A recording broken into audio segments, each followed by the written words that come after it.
என்ன ப்ரோ ஏதோ ஜிம்முக்கு சேர்ந்து பல்காக போறேன்னு சொன்னேன், ஒண்ணுமே தெரியல.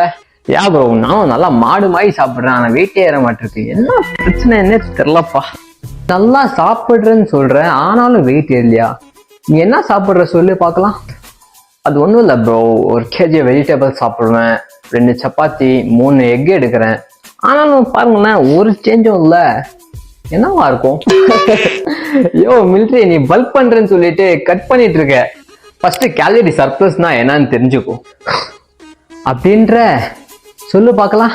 சிம்பிளா சொல்றேன் பாரு, உன் பாடிக்கு தேவையான கேலரிஸை விட அதிகமா சாப்பிட்றது தான் கேலரி சர்ப்ளஸ்.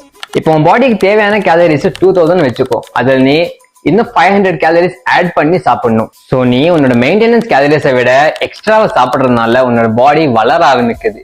அதுக்குன்னு நீ கண்டதை சாப்பிட்டு கேலரிஸ் ஏற்றக்கூடாது. கரெக்டான corps plus protein and fibre எடுத்துக்கிட்டு கரெக்டான கிளீனான டயட் சாப்பிடு. இப்போ புரிஞ்சுதா எப்படி வெயிட் ஏற்றணும்னு? ஸோ நீங்களும் இந்த மாதிரி மிஸ்டேக்ஸ் அவாய்ட் பண்ணிட்டு கரெக்டான டயட்டை ஃபாலோ பண்ணிட்டு வெயிட் கெயின் பண்ணுங்க. அப்புறம் இந்த ஃபாலோ பட்டனை தட்டிடுங்க. Stay fit.